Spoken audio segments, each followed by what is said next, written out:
So, what happens when a text that's over 1,400 years old seems to talk about scientific ideas we've only just figured out?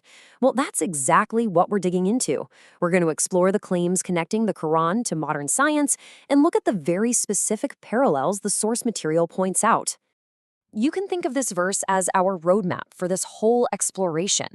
It's basically saying that evidence, or signs, can be found in two main places: way out there in the massive scale of the universe, and right here inside our own bodies. And really, that brings us to the big question hanging over all of this. Now, just so we're on the same page, our goal here isn't to prove or disprove anything.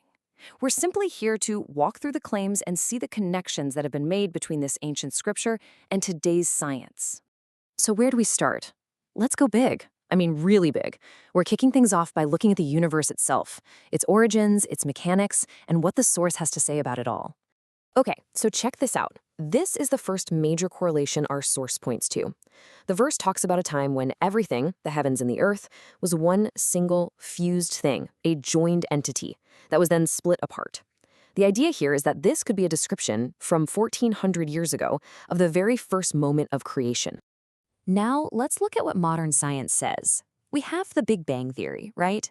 The idea that our entire universe burst into existence from an unbelievably hot, dense, single point, a singularity. You can see why the source material draws a straight line from the Quran's joined entity to this initial unified state of the cosmos before everything started expanding. Okay, so moving from how the universe started to how it works now, our source highlights this verse. I love the language here. It doesn't just say celestial bodies move, it says they are swimming, each in their own orbit. It paints this picture of a really fluid, graceful cosmic dance. And the big deal here isn't just that things are moving, it's that they're moving in an orderly, independent way. The sun has its path, the moon has its path, the planets have theirs, all swimming along their own precise routes. And of course, this idea of unique, predictable orbits is a fundamental pillar of modern astronomy. All right, so let's zoom in now. We're going to pull back from the vastness of space and focus right down on our home, planet Earth. Let's see how these claims stack up when we're talking about things like geology and the deep ocean. What's so interesting here is the specific word choice. The verse uses an analogy, describing mountains as pegs. Now, a peg isn't just something sitting on the surface, right? A peg is something you drive deep into the ground to anchor and stabilize whatever it's holding. And this is where the science gets really cool. The geological principle of isostasy shows us that massive mountains have deep roots that go way down into the Earth's mantle. And what do these roots do? They stabilize the Earth's crust. It's literally like a tent peg holding the canvas steady. The comparison is pretty striking. Okay, from solid ground, let's dive into the ocean. This verse describes a really curious thing: two large bodies of water that meet, but don't mix.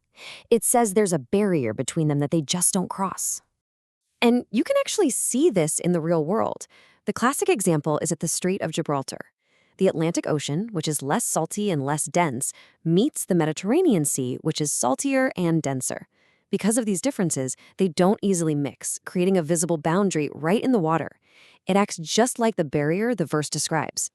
Staying in the ocean, the source brings up this really vivid description of the deep sea. It talks about layers of darkness. You've got clouds, then you have the surface waves, and then below that, another layer of internal waves, all piling on top of each other to create complete darkness. And science backs this up big time. We know that sunlight gets absorbed and scattered as it goes deeper into the ocean. By the time you get down to about 200 meters, that's it. It's pitch black. The source connects the verse's layers, the clouds, the surface waves, the internal waves, to all the things that physically block light from reaching the abyss. All right, for our last section, we're making the final zoom. We're going past the cosmos, past the planet, all the way down into the intricate blueprint of the human body itself. Now, this is really specific. The verse doesn't just talk about being able to recreate a person, but being able to perfectly reassemble the very tips of his fingers. The source says, why focus on the fingertips? It suggests it's not just about a body part, but about what they represent, our absolute, one-of-a-kind identity. And what is that unique identifier? The fingerprint. And get this, we didn't scientifically establish that every single person's fingerprints are unique until the 19th century. That's the science of dactyloscopy.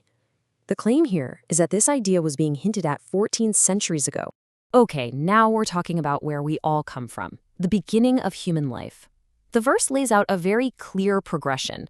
It starts from a drop of sperm, which then becomes a clinging substance, and from that, the two sexes eventually develop. The source material points out that the original Arabic terms here are incredibly precise. Nutfa is seen as that initial drop, but it's the next word, alaka, that really stands out. It has a double meaning. It means both a clinging substance and a leech. Think about it, that's a perfect description of an embryo, which clings to the wall of the uterus and draws nourishment from it, just like a leech. This sequence is seen as mirroring the stages we now know through modern embryology. So let's do a quick recap of what we've just looked at. We've seen these proposed connections between a joined entity and the Big Bang, mountains as pegs and the science of isostasy, a barrier between seas and oceanography, a clinging substance and human embryology, and finally, fingertips and the uniqueness of our fingerprints. Which leaves us with this final thought. It's not really an answer, but a question to think about. When we look at all these parallels, where does the ancient text itself end? And where does our modern understanding and interpretation begin? It's a fascinating question about science, language, and faith. What do you think?